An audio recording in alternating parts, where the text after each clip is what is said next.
ďaleko od Zeme a pozrime, čo sa s ním stalo.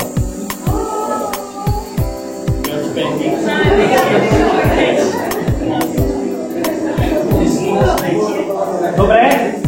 Čiže vráti sa na Zem. Čo sa s ním stane, keď sa vrátime na Zem s ním?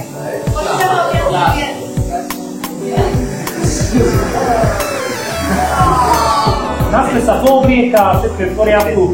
Pošleme ho do vesmíru ešte raz? OK.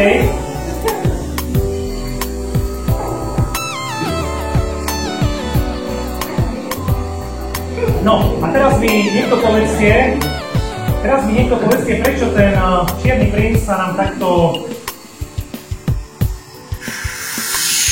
nám zväčšil, zmenšil.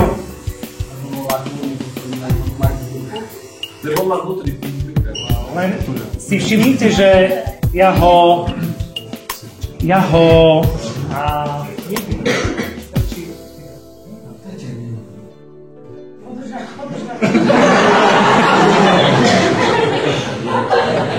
no, a čo je zaujímavé? Strčí vyberiem, ten proste je úplne super, ne? To si myslím, on je chlapka, musím. Prečo? A vidíme, že...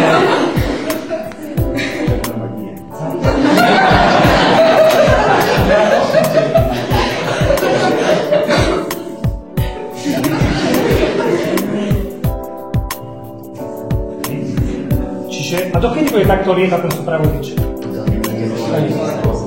Presne, ako náhle sa ti tak ako tú gumu som vedel zabiť, lebo zmenila svoje vlastnosti mechanické, tak niektoré vodivé látky zmenia svoje vlastnosti elektrické. Ne?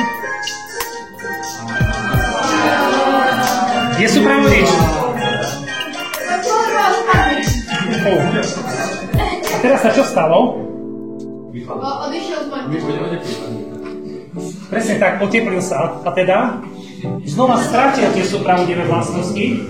Čiže tie súpravodiče sú súpravodivé len pri nízkych teplotách zatiaľ. A kvôli tomu vlastne my študujeme tie materiály, aby sme našli materiály, ktoré boli súpravodivé aj pri nízkych vodu.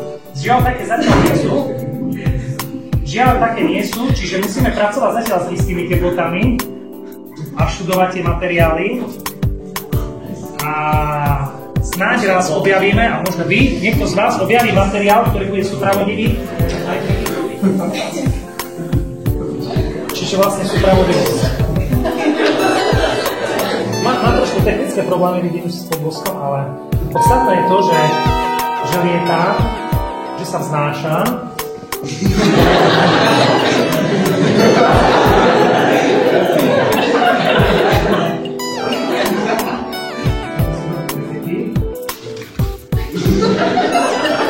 No,